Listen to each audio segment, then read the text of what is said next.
हाँ बच्चों।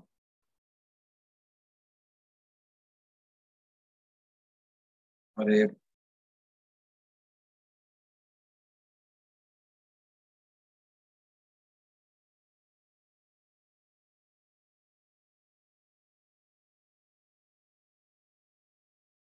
आज हम लोगों को क्या पढ़ना था बेटे?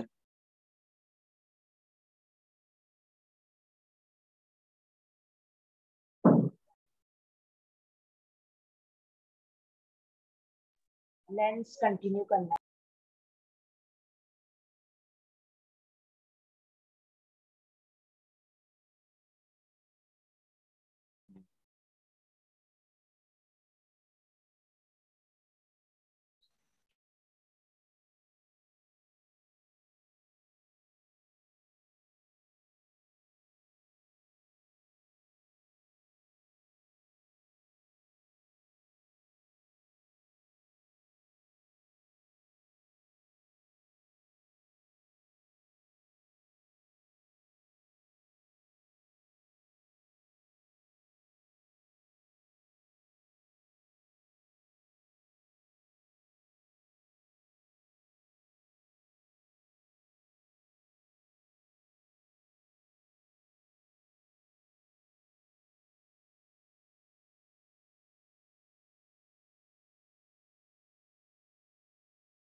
मेरा एक minute, just give me a moment. मैं देख लूँ मैंने कहाँ तक पढ़ा था लास्ट क्लास।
सर लेंस के बारे में बात किया था हमने, है ना, पिछली क्लास में। और अच्छा। हमने ये बताया था कि भाई दो फैक्टर्स होते हैं जो कि लेंस के फोकल लेंथ को अफेक्ट करते हैं, वो पॉजिटिव आएगी या नेगेटिव। कन्वर्जिंग मतलब कॉन्वेक्स लेंस की भी फोकल लेंथ पॉजिटिव भी आ सकती है, नेगेटिव भी आ सकती है। डाइवर्जिंग की भी पॉजिटिव भी आ सकती है और नेगेटिव भी आ सकती है। हाँ, ये बात जरूर है कि कॉन्वेक्स लेंस अगर है तो कॉन्वेक्स लेंस के लिए 1/r1 - 1/r2 हमेशा पॉजिटिव होता है। कॉनकेव के लिए 1/r1 - 1/r2 हमेशा नेगेटिव होता है। तो अगर कॉन्वेक्स लेंस है और रेयरर मीडियम में रखा हुआ है तो उसकी फोकल लेंथ पॉजिटिव आएगी। और अगर कॉनकेव लेंस है और डेंसर मीडियम में रखा हुआ है तो उसकी फोकल लेंथ नेगेटिव आएगी। ऐसा हमेशा जरूर होगा। अब आते हैं हम मुद्दे की बात पर, जो कि क्या है,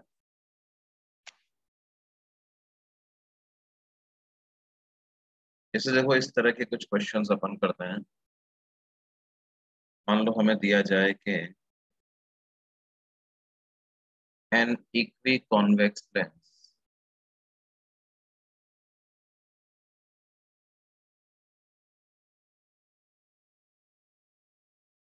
has a focal length of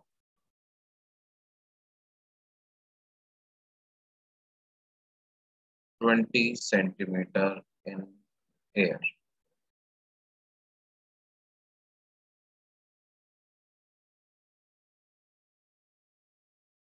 If this lens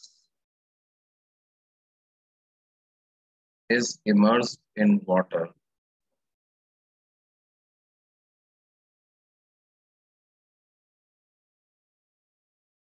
what will be its focal length?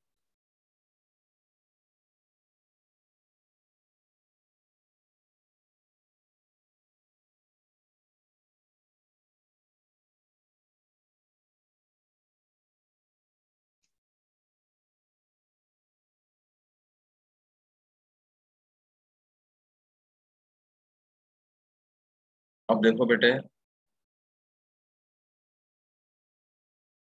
ये जो 20 दिया हुआ है, ये फोकल लेंथ इन एयर है, तो अपन लिख सकते हैं 1/20।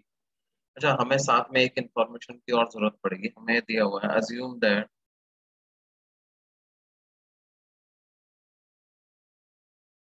refractive index of lens is 3 by, assume that refractive index of lens is 3 by, तो जो फोकल लेंथ इन एयर है उसको मैं क्या लिखूंगा, 3/2 refractive index of lens upon refractive index of surrounding, that is 1 minus 1 into 1/r1 minus 1/r। तो ये हमारे पास हो जाएगा 1/2 equal 1/20 equal to 3/2 minus 1। 3/2 minus 1 मतलब कितना हो जाएगा बेटे, 1/2 इंटू 1/r1 माइनस 1/r2। यहाँ से 1/r1 माइनस 1/r2 की वैल्यू आ जाएगी कितना, 1/10। ये दिस इज इक्वेशन नंबर 1।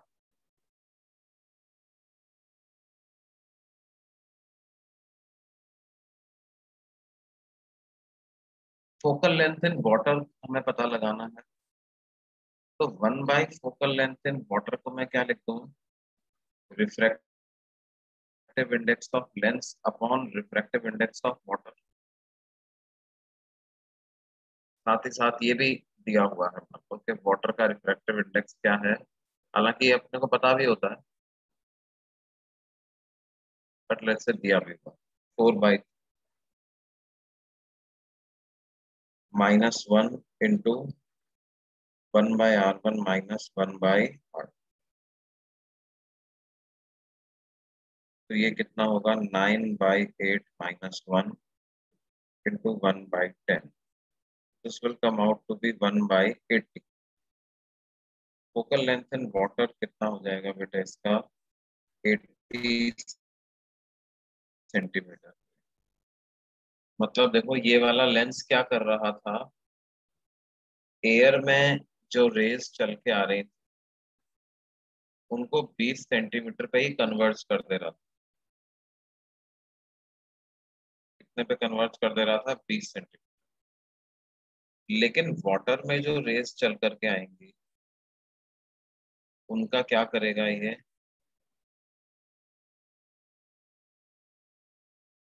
उनको 20 सेंटीमीटर पे कन्वर्ज नहीं कर पाएगा। उनको कहाँ पे कन्वर्ज करेगा बेटे,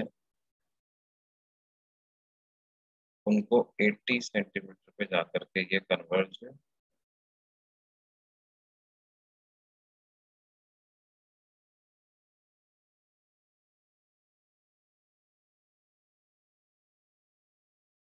ये बात समझ में आती है बच्चों। यस जो सर। पहली इंफॉर्मेशन दी हुई है फोकल लेंथ है यार, उसकी मदद से मैंने 1/r1 माइनस 1/r2 कैलकुलेट कर लिया। और फिर उस 1/r1 - 1/r2 को हमने वाटर में फोकल लेंथ के लिए यूज कर।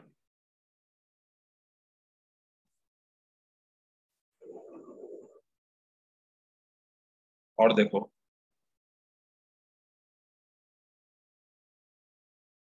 मान लो हमसे कहा जाए कि सर हाँ सर वो लास्ट वाले क्वेश्चन में एक बार हम्म, दिखाइए ना।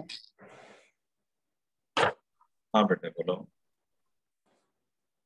सर वो जो आपने डायग्राम निकाला उसमें जो 80 सेंटीमीटर लेंथ है हम्म, वो किसका लेंथ है सर? वो नया 80 फोकस, सेंट हाँ नया फोकस का है या फिर जो पुराना फोकस है उसका ही? न- नया फोकस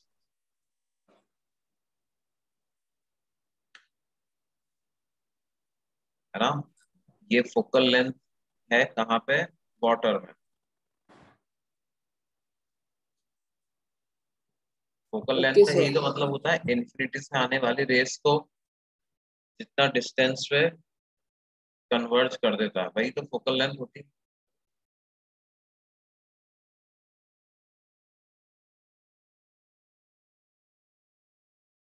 हाँ बेटे क्या डाउट है, मैं समझा नहीं, तुम्हारा क्या डाउट था। सर मेरे को वो पूछना था कि वो सेकंड वाला है वो वाटर में है, वही पूछना था बस। Okay.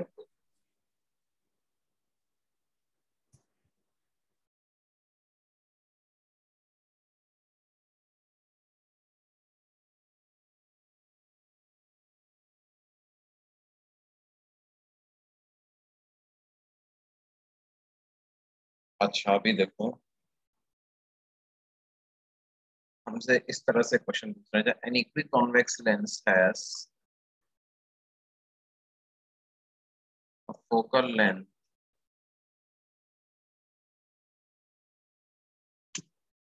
of 30 centimeters in air.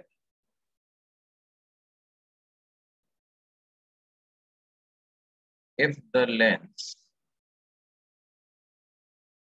is cut in two symmetric halves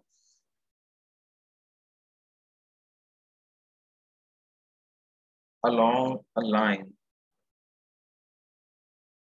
perpendicular to principal axis,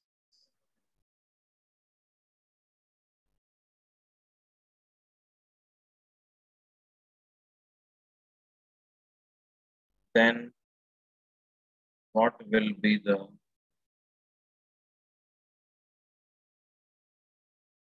focal length of each?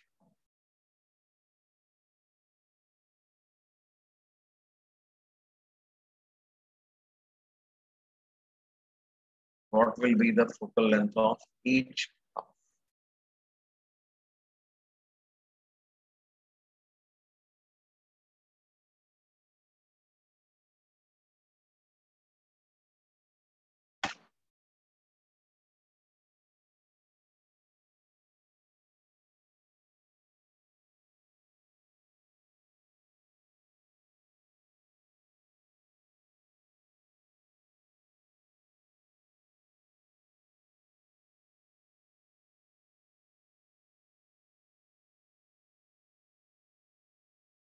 मतलब कैसा किया हमने, ये जो मेरा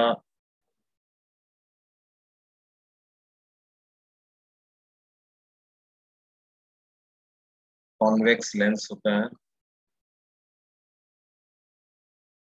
इसको ऐसे कट किए तो इसकी ऑप्टिकल एक्सिस हो गई,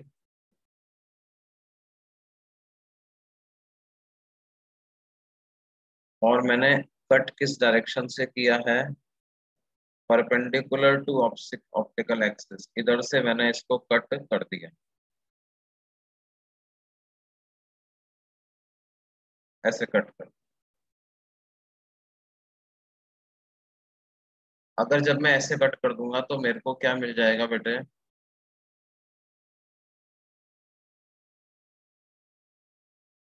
प्लेनो कॉन्वेक्स लेंस मिल जाएंगे ना दो।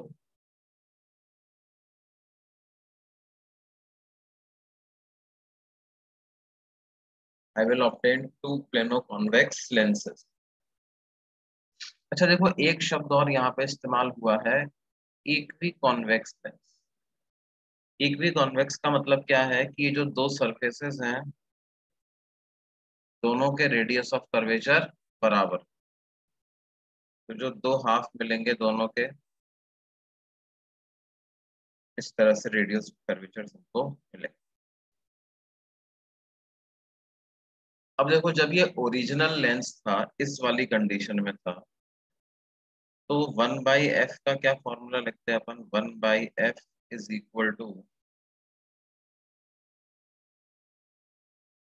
refractive index of lens upon refractive index of surroundings minus 1 into 1 by r minus 1 by minus r।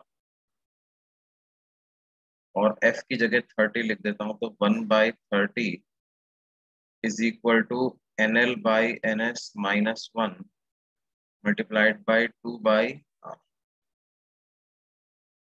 तो ये एक इक्वेशन अपने सामने। कट करने के बाद किसी भी एक हाफ के लिए, जैसे इसकी बात करते हैं, तो इसके लिए क्या लिख देंगे? 1/f dash equal to nl upon ns minus 1 into 1/infinity minus 1/-r। तो 1/f डैश की क्या वैल्यू आ जाएगी बेटे? nl/ns minus 1 into 1/r। ये इक्वेशन नंबर 2 आ गई। अब इन दोनों इक्वेशंस को डिवाइड कर दें, तो 1/30 divided by 1/f dash, 1 divided by 2 ऐसा कर दिया मैंने। तो ये किसके बराबर आएगा? RHS में 1 में 2/r है और इधर 1/r। तो क्या आ जाएगा? f dash divided by 30 is equal to 2, यानी f डैश की क्या वैल्यू आ गई बेटे? 60 सेंटीमीटर।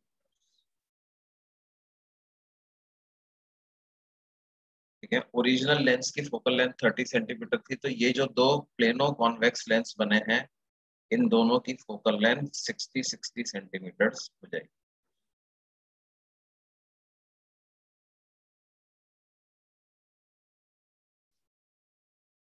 ये बात समझ में आती बेटे?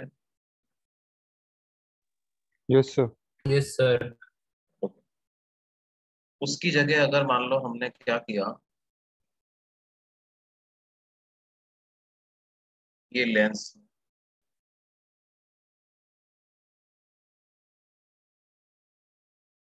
और इसको लेंस से मैंने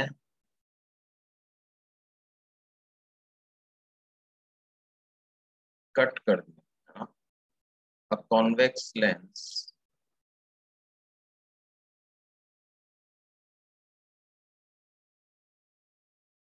of focal length f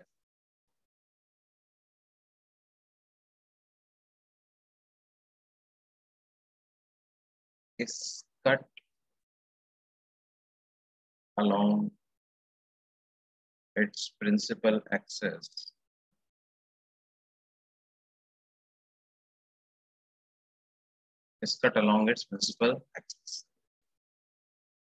What will be the focal length of each half?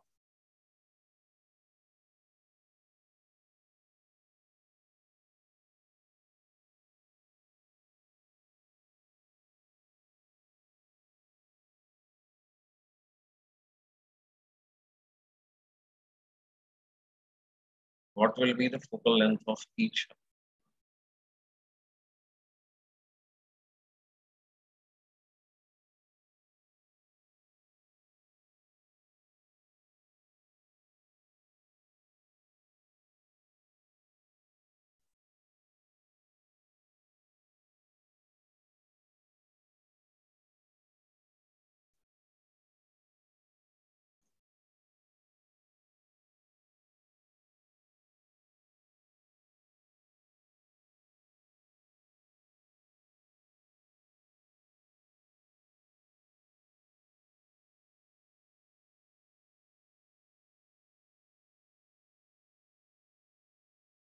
क्या आंसर आएगा बेटे इसका?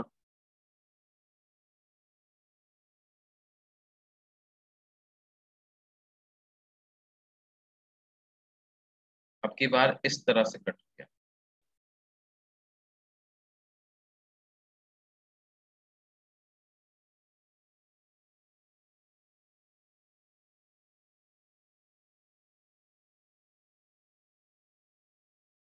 देखो ऐसे दो हाफ जनरेट हो।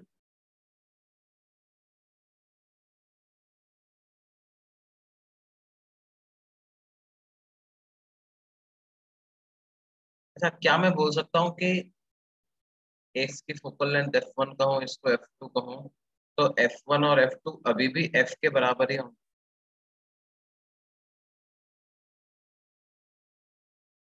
क्योंकि देखो ये जो दो कर्व्ड पार्ट्स हैं, इनकी radius of curvature r1 r2 थी, तो उसमें तो कोई फर्क नहीं आया ना। वो तो r1 r2 का r1 r2 ही रहा।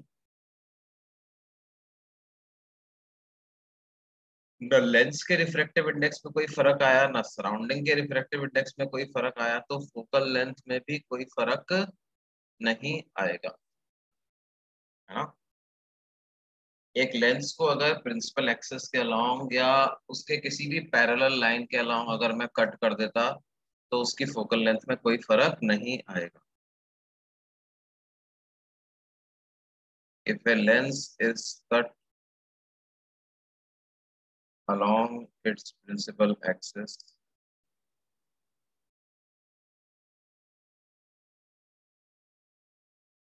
or parallel to it,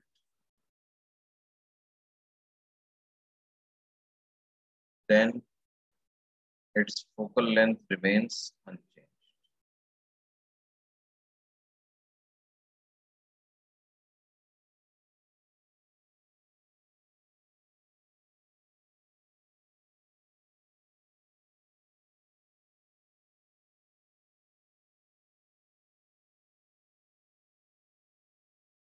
ठीक है बेटा, अब हम आगे चलते हैं, बात करते हैं किसकी।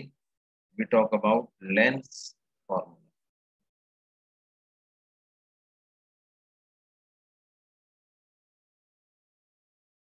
लेंस फॉर्मूला का मतलब क्या है? We want to derive a formula in which अगर एक ऑब्जेक्ट को हम देख रहे हैं with the help of a lens, तो वो ऑब्जेक्ट ऑब्जर्वर को कहाँ पे दिखाई देगा।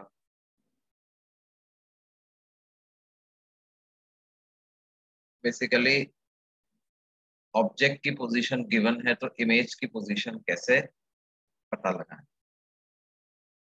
अजम्पशंस हमारे वही हैं, लेंस थिन है, दोनों तरफ मीडियम सेम है, और नियर नॉर्मल पैरेक्शियल रेज हमने कंसिडर करी। बेसिकली ध्यान दो, ऑब्जेक्ट से जब रेज चलेंगी तो दो बार उनका रिफ्रैक्शन होगा। They will get refracted twice. First refraction will be from surrounding to lens and second will be from lens to surroundings। और दो रिफ्रैक्शन के बाद ऑब्जर्वर को जो इमेज बनेगी वो दिखाई देगी। तो हम बेसिकली क्या करें, स्फेरिकल सरफेस से रिफ्रैक्शन का फॉर्मूला दो बार लगा देते हैं। पहला रिफ्रैक्शन हो रहा है, first refraction, let's say it takes place from surroundings to the lens. क्या फॉर्मूला होता है? n2/v minus n1/u is n2 minus n1/r। तो n2 यहाँ पर nl हो जाएगा, nl/v1। मान लेते हैं पहली सरफेस ने इमेज बनाई कहाँ पर? v1 पर। n2/v minus n1/u equal to n2 minus n1 divided by r। अब देखो इस फॉर्मूले में r को कोऑर्डिनेट के साथ पुट करना चाहते हैं, तो हम कह देते हैं साहब कि अभी मैंने r1 का साइन डिसाइड नहीं किया है, एक्चुअल जब लेंस आएगा तब मैं उसका साइन डिसाइड कर लूंगा यहाँ पर। क्योंकि अगर ऐसा लेंस है तो R1 पॉजिटिव हो जाएगा, अगर ऐसा लेंस है तो R1 नेगेटिव हो जाएगा, राइट। तो इसका साइन बाद में डिसाइड हो जाएगा। अब क्या होगा, पहले सरफेस ने इमेज बनाई है B1 पर, ठीक है, और हम लिख सकते हैं image formed by first surface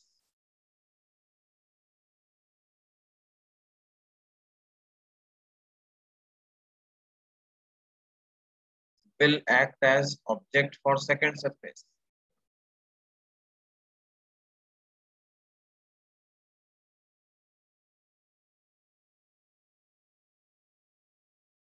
Right? And also, since lens is thin,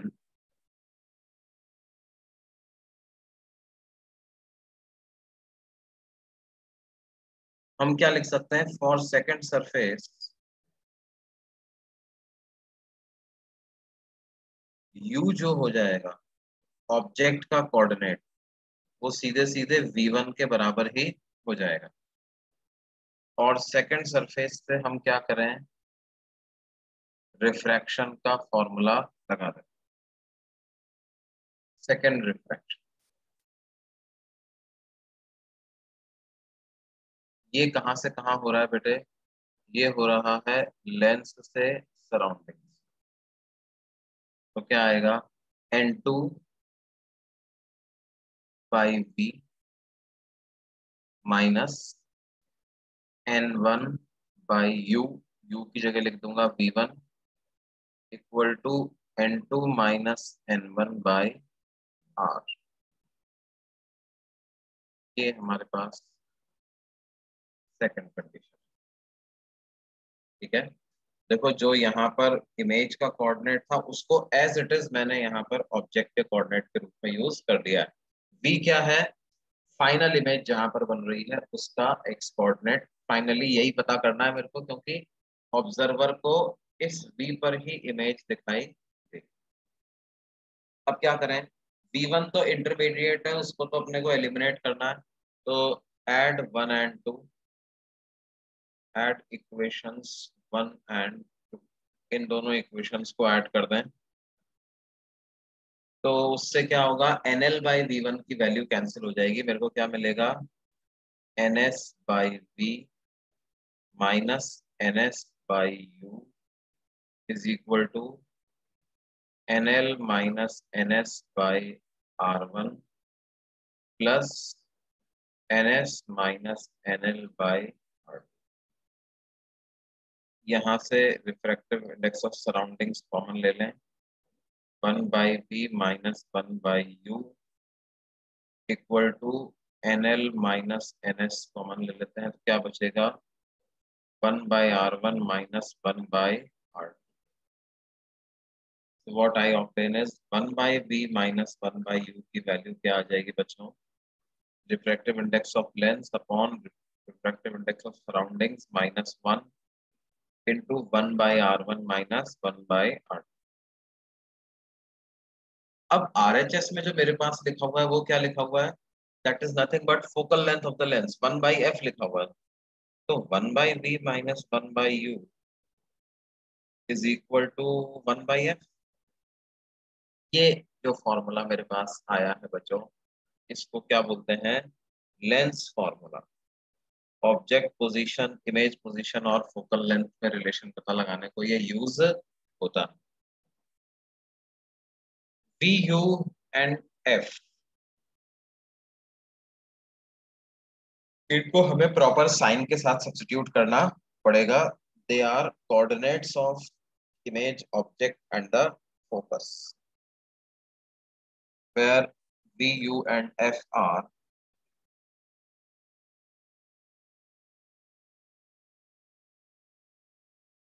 x coordinates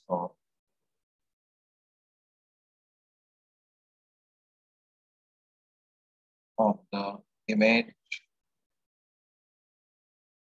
object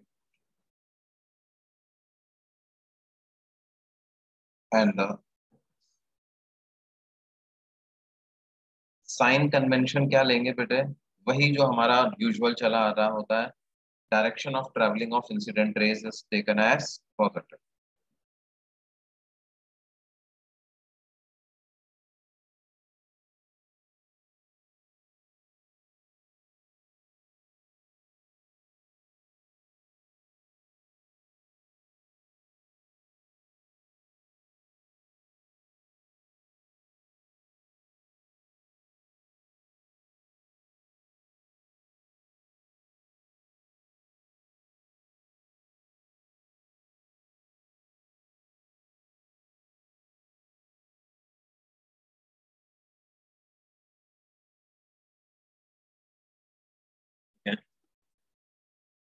देखो जैसे एक क्वेश्चन करते हैं फटाफट से। मान लो हमसे कहा जाए a converging lens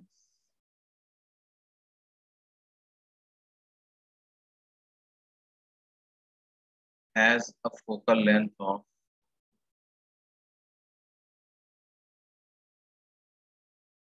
20 centimeter. Find the position of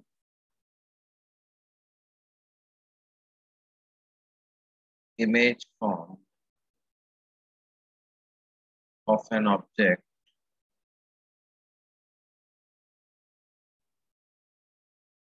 placed on principal axis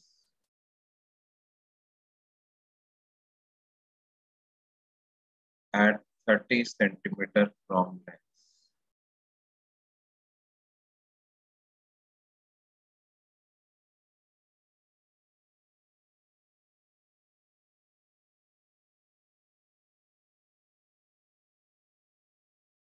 इसकी फोकल लेंथ 20 सेंटीमीटर है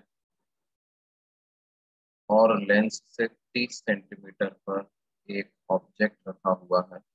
इसकी इमेज अपने को पता लगा। कन्वर्जिंग लेंस का मतलब फोकल लेंथ को एफ को पॉजिटिव ही पुट करना है हमें। हम फॉर्मूला लगा देते हैं 1/v minus 1/u is equal to 1/f। तो 1/v माइनस 1/u को लिखते हैं -20 is equal to 1/f। f is 20, u को लिख देंगे कितना -30। तो 1/v आ जाएगा 1/20 माइनस 1/30। b का क्या वैल्यू आ गया बेटे +60 सेंटीमीटर। +60 का मतलब क्या है राइट साइड में 60 सेंटीमीटर पर इसकी इमेज ये लेंस से निकलने के बाद रेज जब जा रही हैं तो 60 सेंटीमीटर पे कन्वर्ज हो रही है। देखो ध्यान दो यहाँ पर 2 बार रिफ्रैक्शन होता है लेकिन अपन को उस बीच वाले रिफ्रैक्शन से मतलब नहीं, इसलिए अपन तो सीधा ही ऐसे शो कर देते हैं। ठीक है, डायरेक्टली इस तरह से हम शो कर देते हैं। ये एक बार बेंड होते हुए दिखा। कायदे से देखा जाए तो यहाँ पे अलग बेंड होगा फिर यहाँ पे अलग बेंड होगा, इन दोनों सरफेसेस पे अलग अलग बेंड होगा। But generally what we do is और रेस को ऐसे सीधे जाते हुए दिखाया फिर वापस से जिस पॉइंट की तरफ जा रहा है वहां पे बेंड होते हुए शो कर दिया। अच्छा इसमें देखो ट्रांसवर्स मैग्निफिकेशन या लैटरल मैग्निफिकेशन क्या होगा उसकी बात अपन करते हैं। ट्रांसवर्स और लैटरल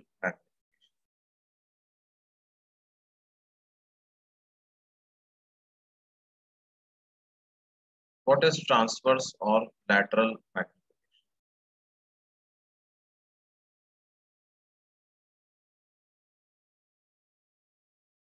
देखो बेटे ये कब यूज होता है for dimensions of an object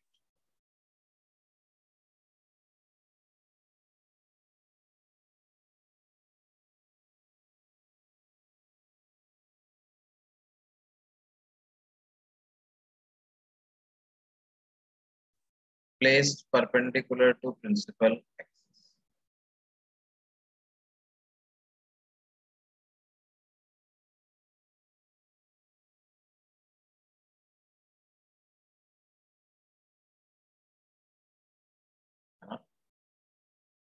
अब इसमें बस एक सिंपल सा कंसेप्ट ये यूज होता है कि कोई भी रे जो कि ऑप्टिकल सेंटर की तरफ जा रही है वो बिना डेविएट हुए बाहर निकल जाती है, मतलब net deviation produce by lens उसमें कितना होता है, 0।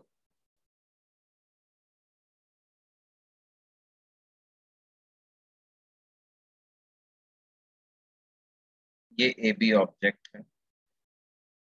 तो बी पॉइंट से वो रे जो कि कहाँ जा रही है, ऑप्टिकल सेंटर की तरफ, वो बिना डेविएट हुए लेंस से पास हो जाएगी। रे, all rays passing through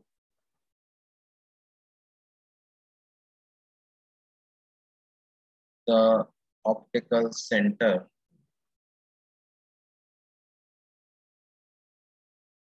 of a lens pass through it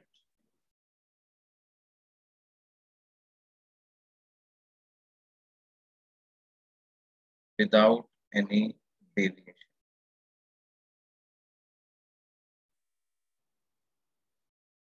Pass through it without any deviation. अब देखो, because this is one of the refracted rays from B, तो इमेज ऑफ B इसी line पे लाई करेगी, और उसी तरह से A के करस्पॉन्डिंग अगर मैं रिफ्रैक्टेड रे एक ड्रॉ करूं तो वो ऐसी बनेगी।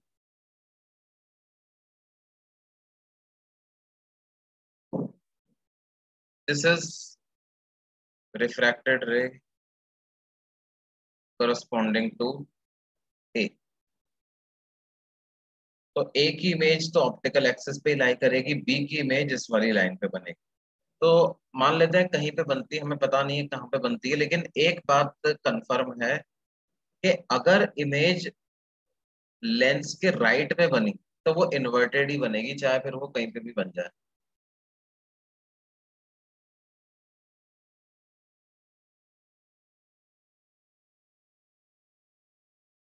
अगर लेंस के राइट में बनी तो कैसी बनेगी, इन्वर्टेड ही बनेगी। और अगर लेंस के लेफ्ट में बनी, जिस साइड ऑब्जेक्ट है उसी साइड बन गई, तो फिर वो इरेक्ट बन जाए, है ना। यहाँ पर हमें ये ध्यान रखना है, if object and image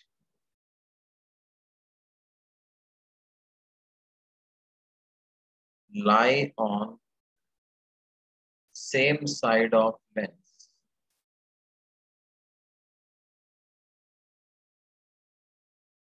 then they will also lie on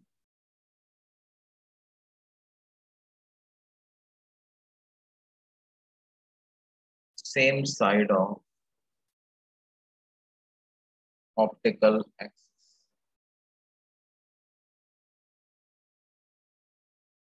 That is, erect image will be formed.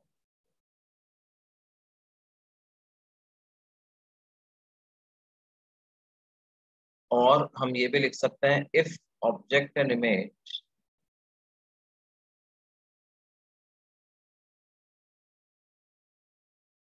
lie on opposite side of lens,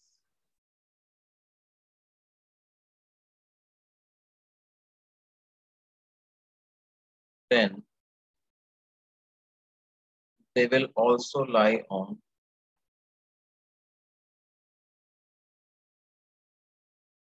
opposite side of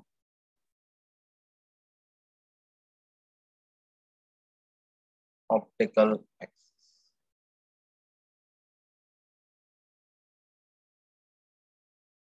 If object and image lie on opposite side of lens, then they will also lie on opposite side of optical axis. That is inverted image.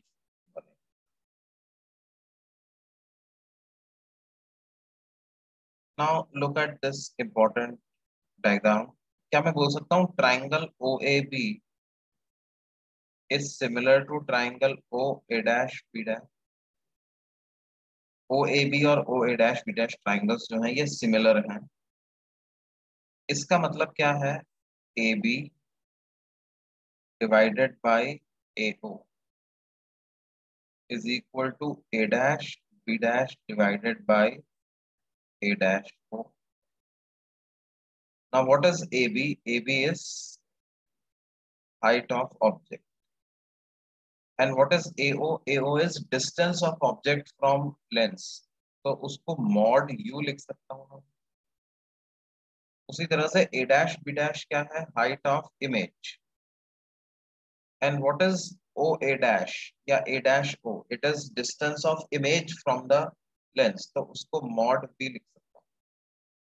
तो इससे हमारे पास क्या आ जाएगा? height of image upon height of object is equal to mod B divided by mod U.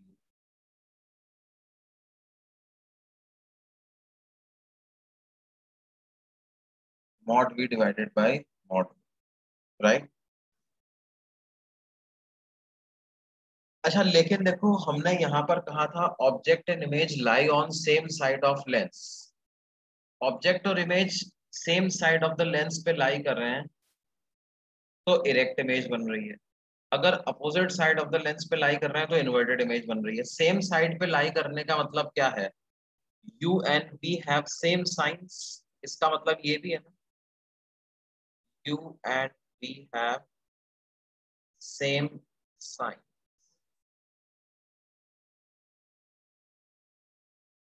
और opposite side पे lie करने का मतलब क्या है? U and b have opposite side. एक पॉजिटिव है तो दूसरा नेगेटिव। तो सेम साइन होने पर इरेक्ट इमेज बन रही और अपोजिट साइड होने पर इन्वर्टेड इमेज बन रही। तो हम फिर मैग्निफिकेशन को सीधे सीधे V बाई यू रखते हैं। इसमें अपने आप क्या होगा? V और U सेम साइन के हुए तो M नेगेटिव हो जाएगा, सेम साइन के हुए तो M पॉजिटिव आ जाएगा। इसका मतलब इरेक्ट इमेज बताएगा। और V और U अपोजिट साइन के हुए तो M नेगेटिव हो जाएगा, मतलब इन्वर्टेड इमेज बना। ये फॉर्मूला होगा किसका बेटे? Transverse magnification.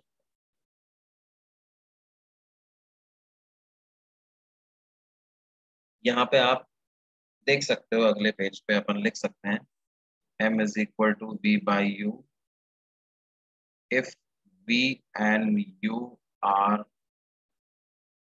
of same sign, that is if object and image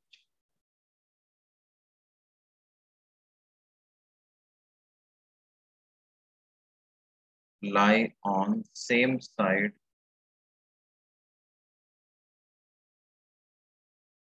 of optical axis, then magnification will be greater than 0, implies erect image is.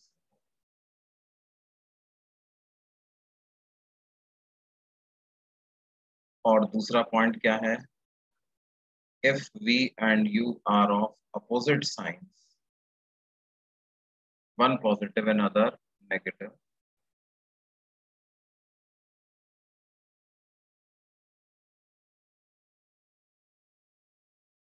that is object and image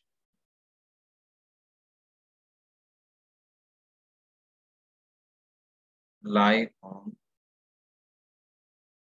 different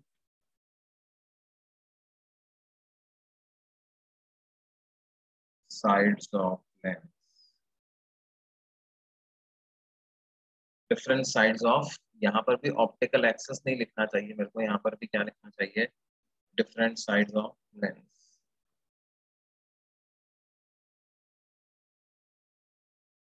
different sides of lens,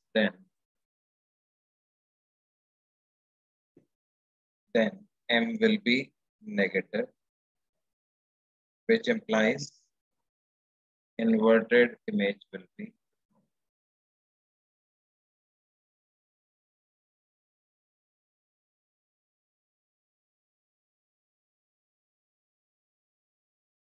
और obviously magnitude of magnification जो होगा वो बराबर होगा height of image upon height of object. Sign of magnification बताएगा कि inverted image बन रही है या इरेक्ट इमेज बन रही है, और मैग्नीट्यूड ऑफ मैग्निफिकेशन बताएगा कि कितना ऑब्जेक्ट के तुलना में कितनी बड़ी या छोटी इमेज बन रही है।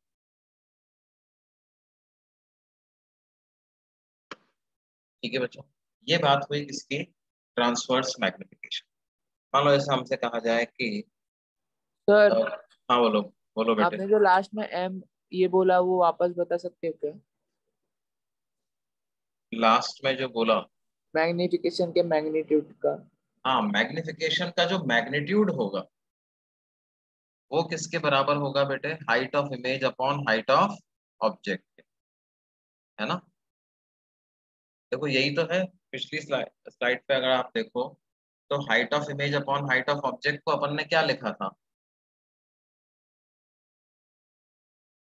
हाँ सर समझा। समझा बेटे? तो ये मैग हमने क्या किया, मॉड हटा के इसको मैग्निफिकेशन नाम दे दिया। Mod we by mod you में से मॉड हटा दिया तो मैंने इसको क्या नाम दे दिया? मैग्निफिकेशन। और हम कह रहे हैं कि देखो ये जो मैग्निफिकेशन निकालोगे तो ये तो पॉजिटिव नेगेटिव दोनों आ सकता है। पॉजिटिव कब आएगा? जब v और u दोनों सेम साइड पे हो तो पॉजिटिव आ जाएगा, इस तरह का केस। नेगेटिव कब आ जाएगा? जब u एक तरफ हो और v दूसरी तरफ हो, ऐसा वाला केस हो। तो इसमें तो क्या होगा, अपने को जो मैग्निफिकेशन m का साइन है उससे पता चल जाएगा कि इरेक्ट इमेज बन रही है कि इन्वर्टेड इमेज बन रही है। और मैग्निफिकेशन का जो मैग्नीट्यूड है, ये वाली चीज, वो किसके बराबर होगा? हाइट ऑफ इमेज और हाइट ऑफ ऑब्जेक्ट के रेशो के बराबर होगा। ये आई बात समझ में बेटे? मान लो हमसे कहा जाए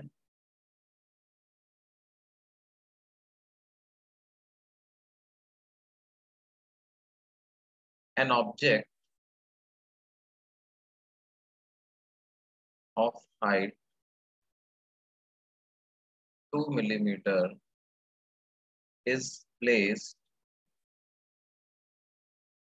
in front of a diverging lens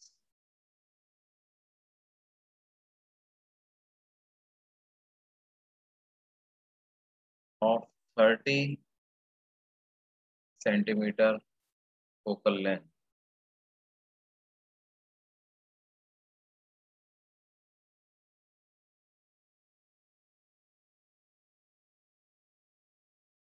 Find the size of image formed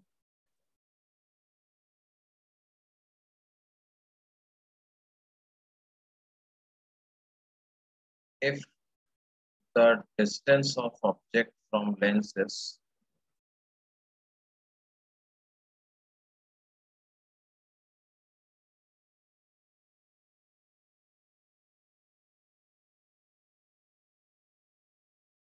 let's say 15 centimeters.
Sir 4 mm। कितना आया बेटे? 4 mm। 4 mm आया क्या? नहीं, 4 mm नहीं आएगा भाई।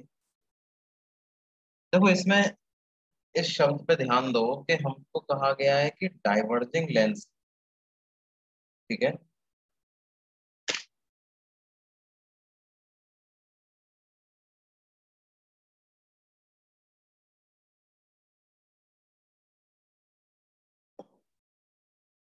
डाइवर्जिंग लेंस है तो उसकी फोकल लेंथ को हमें नेगेटिव ही लेना होगा बेटे, है ना। Yes sir. तो आप क्या लिखोगे? 1/b minus 1/u equal to 1/f। That means 1/b minus u को तो हम लिख देंगे -15। Sorry sir 4/3। और f को कितना लिखेंगे? -30। तो 1/b की क्या वैल्यू आएगी बेटे? 1/15 माइनस -1/15 -1/30। अब यहां से हम क्या करें? 30 एलसीएम लेते हैं तो ये आ जाएगा कितना? -3/30 यानी -1/10। तो b की क्या वैल्यू आ गई बेटे? -10। ये b की वैल्यू आ गई।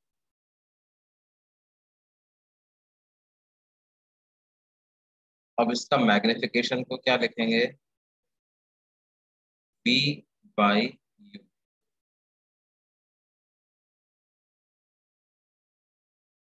तो v क्या है? -10।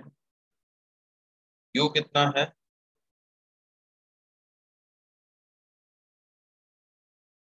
-15। तो ये आ जाएगा कितना? 2/। m पॉजिटिव आ रहा है, इसका मतलब इमेज कैसी बन रही है? इरेक्ट इमेज बन रही है। और height of image upon height of object को कितना लिख दूं मैं? 2/3 लिख देता हूँ। तो इससे मेरे को पता चलेगा हाइट ऑफ इमेज कितना आ गया बेटे? हाइट ऑफ ऑब्जेक्ट इंटू 2/3 यानी 4/3 mm। इरेक्ट इमेज बनेगी, है ना। जिधर ऑब्जेक्ट है उधर ही इमेज बनेगी। और ये इमेज वर्चुअल होगी या रियल होगी बच्चों? ये जो इमेज होगी ये वर्चुअल। वर्चुअल होगी। Very good. This image will be virtual. ये कुछ इस तरह का लेंस।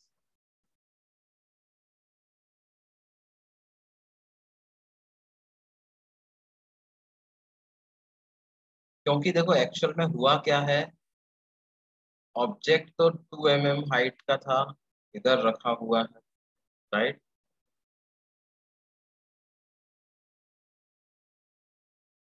इमेज उसकी लेफ्ट साइड में बनी है, मतलब इधर बनी। अब ध्यान दो, रेस तो लेंस से रिफ्रैक्ट होने के बाद आगे चली गई ना,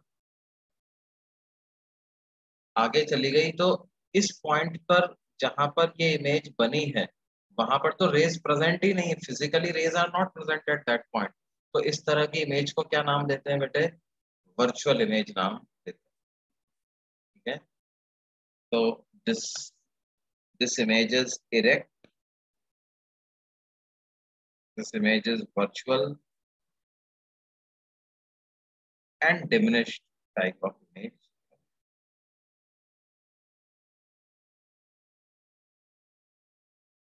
ऐसा हो रहा है। और देखो, और एक क्वेश्चन लेते हैं।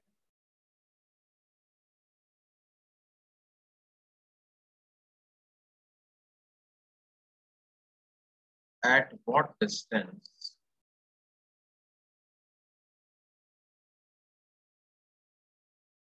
from a converging lens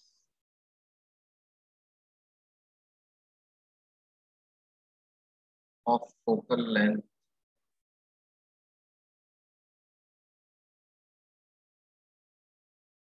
20 centimeter. Should an object be placed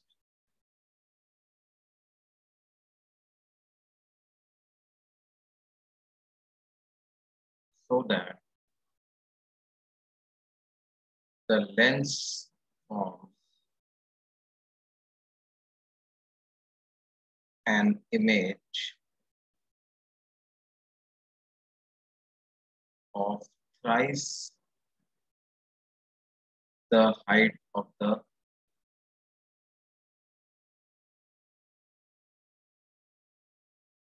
object.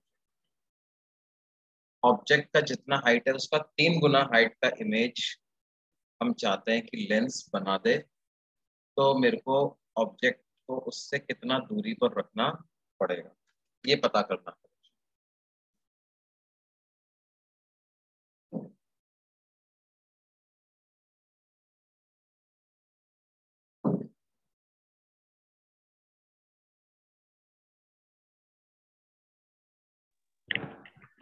Sir thrice upward thrice downward ये नहीं रहेगा?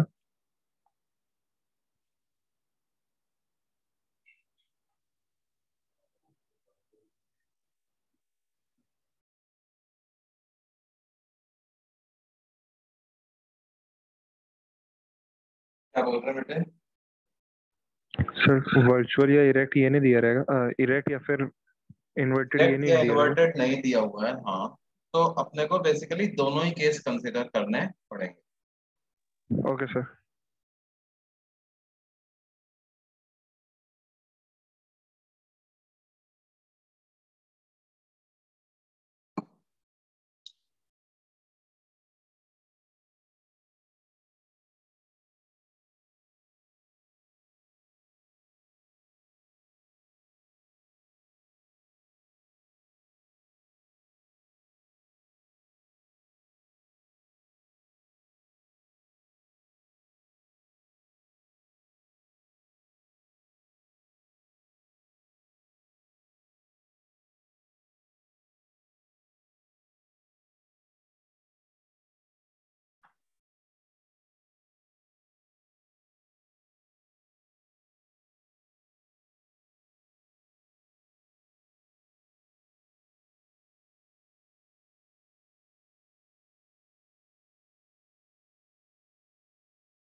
Sir -80/3 and -40/3.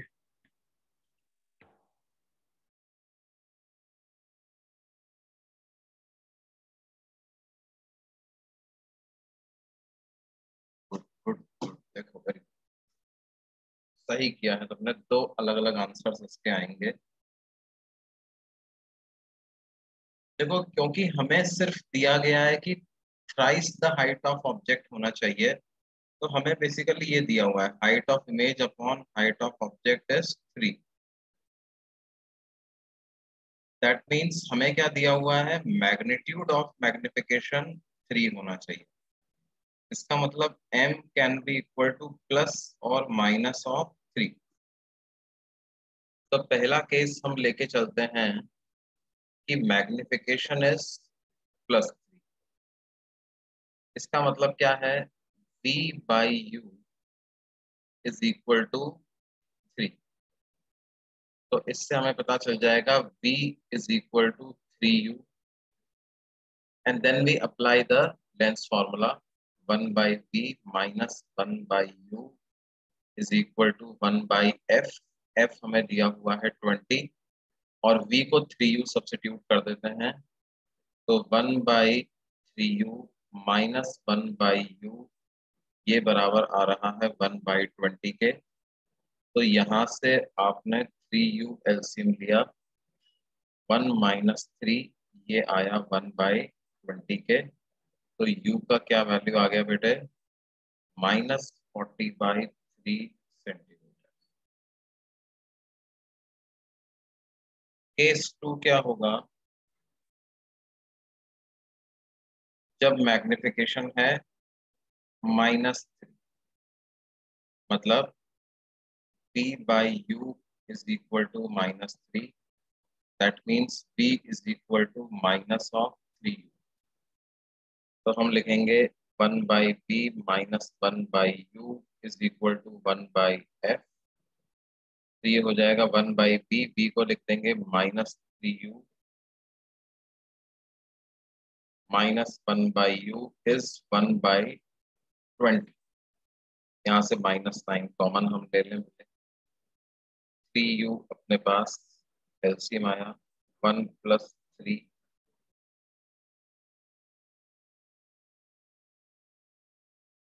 इक्वल टू 1/20, तो -4/3 इज 1/20, या u का क्या वैल्यू आ गया बेटे, -80/3।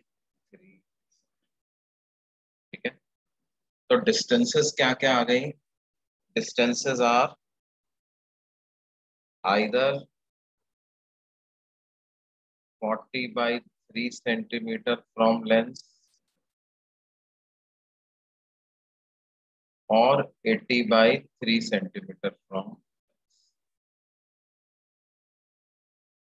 दोनों ही आंसर्स सही होंगे बेटे। अगर more than one choice correct type of question है तो क्या होगा, आपको दोनों टिक करके आने पड़ेंगे तभी पूरे नंबर मिलेंगे। ठीक है, देखो क्वेश्चन में ऐसा नहीं दिया गया था कि दो आंसर आएंगे या क्या है, ये हमको खुद से समझना पड़ेगा कि साहब इन्होंने तो सिर्फ हमको हाइट का रेशो दिया हुआ है, यानी सिर्फ मैग्नीट्यूड ऑफ मैग्निफिकेशन दिया हुआ है। तो there can be two possibilities, magnification can be +3 और इट कैन बी -3। ये बात सबको समझ में आती है बच्चों? Yes yes sir. Sir.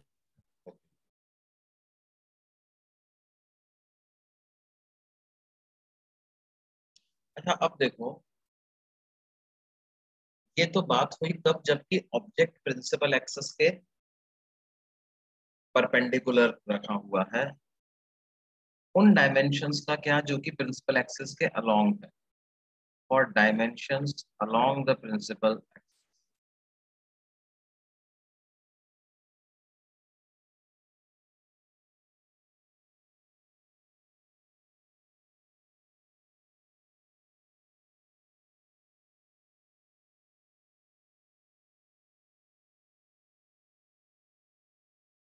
Basically magnification for dimensions along principal axis।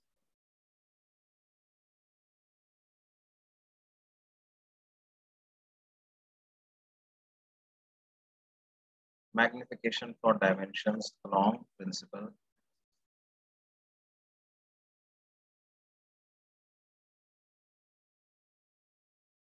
देखो for small dimensions हम क्या कर सकते हैं, जो लेंस फॉर्मूला है उसको डिफरेंशिएट करके, और जैसा मिरर के केस में अपन किया करते थे, हम इमेज और ऑब्जेक्ट की हाइट का रेशो पता लगा सकते हैं। जैसे इस इक्वेशन को क्या करो, differentiate above equation,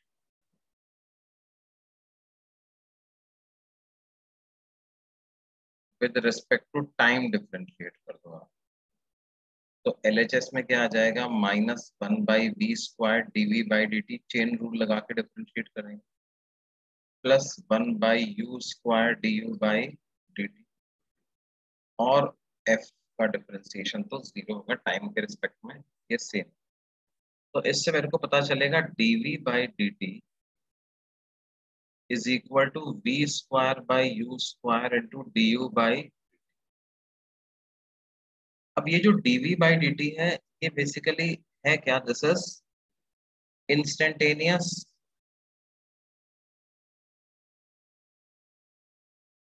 velocity of image along x axis, और ये क्या है?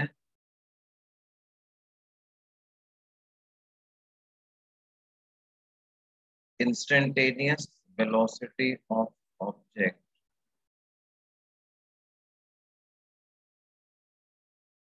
along x।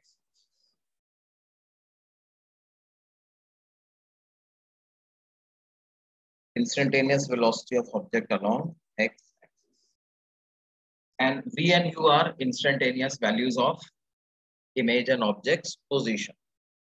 अच्छा, वो मत सोचे यार साहब, आप तो मैग्निफिकेशन की बात कर रहे थे, ये वेलोसिटी वेलोसिटी के चक्कर के है। भाई देखो, इस इक्वेशन को हम इस तरह से भी इंटरप्रेट कर सकते हैं। I can also write it as dv is equal to v square by u square times d, जहां पर dv क्या हो जाएगा? स्मॉल डिस्प्लेसमेंट या small change in position of image,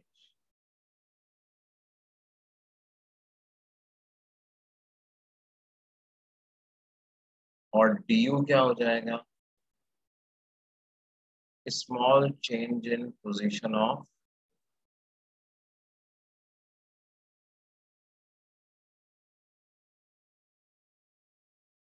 object.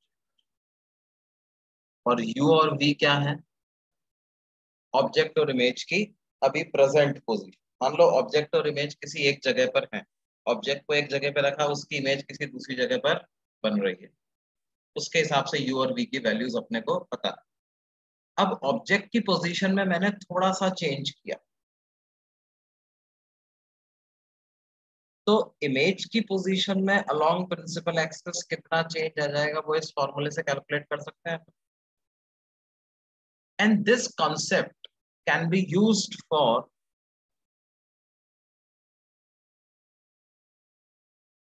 Calculating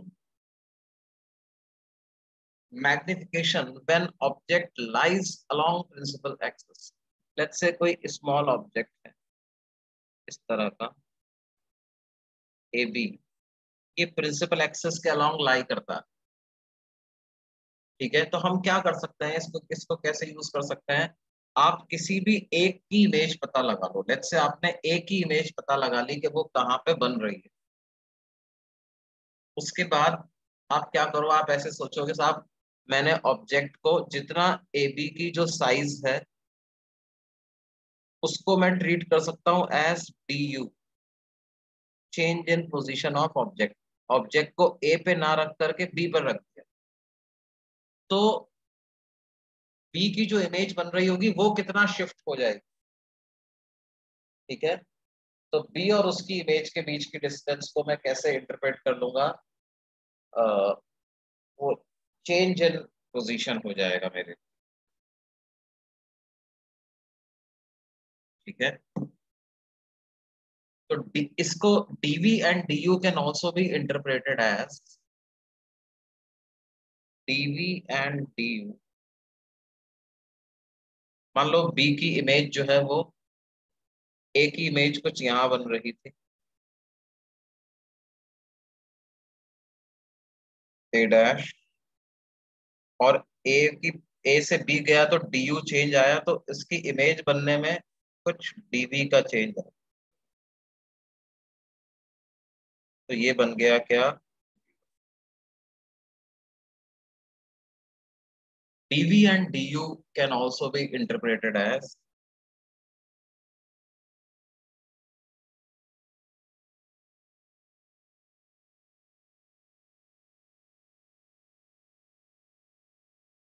small size of image and object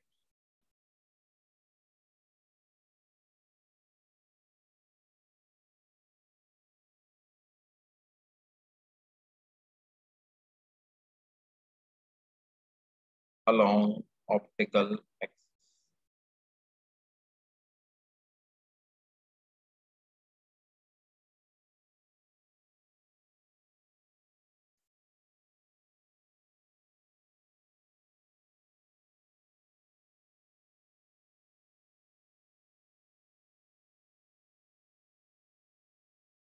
ये बात समझ में आती है बेटे?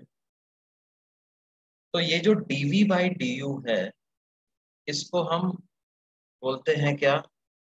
dv by du तो हमने लिखा v square by u square. इसको क्या बोलते हैं? इसको हम बोलते हैं longitudinal magnification.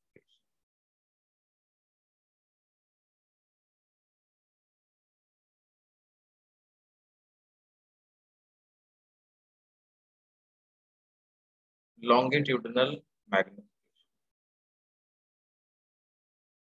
that is magnification for dimensions along principal axis। Principal axis के अलोंग जो डायमेंशंस हैं उनमें मैग्निफिकेशन पता लगाने के लिए इस कॉन्सेप्ट को हम यूज करेंगे।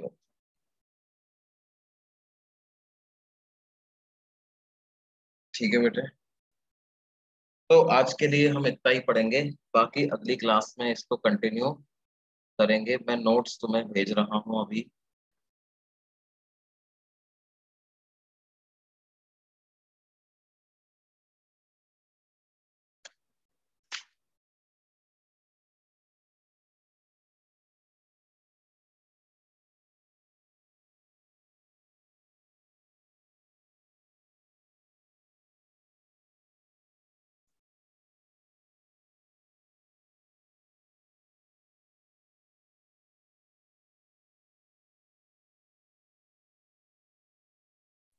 सर हो गया आज का लेक्चर?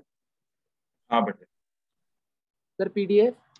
हाँ पीडीएफ में शेयर कर रहा हूँ, एक मिनट रुको।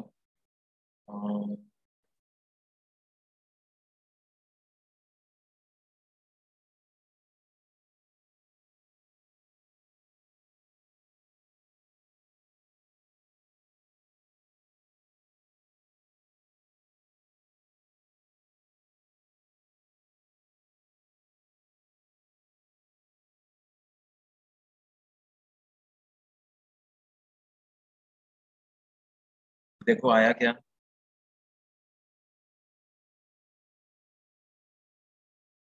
हाँ सर आ गया। ओके बेटा। अच्छा देखो, इसकी तुम लोग ये मत करना, अगली क्लास से जो भी होगी अपना सुबह वाली क्लास अपन 7:30 से ही स्टार्ट करेंगे। ठीक है, आज भी मैं 7:30 से ही स्टार्ट करने वाला था, but due to my mistake I saw some other days time table. मैंने शायद कल का फ्राइडे का टाइम टेबल देखा, मेरे को लगा कि आज पहले क्लास एक रिपीटर बैच की है जो कि 8 बजे से चालू होती है, उसके बाद तुम्हारी है। So that is why the entire confusion happened. मैं अपने लैपटॉप के सामने ही बैठा हुआ था since 7 AM in the morning.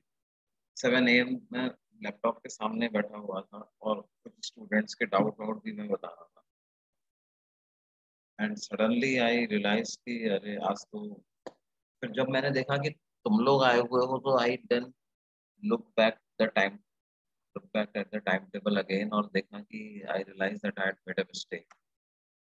तो इसके बारे में चिंता मत करो, अगली क्लास से क्या है 7:30 ही स्टार्ट करेंगे। ठीक है बेटे?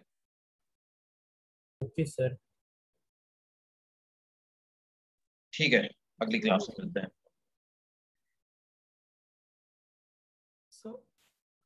सर बोर्ड्स में ज्योमेट्रिकल ऑप्टिक्स में कौन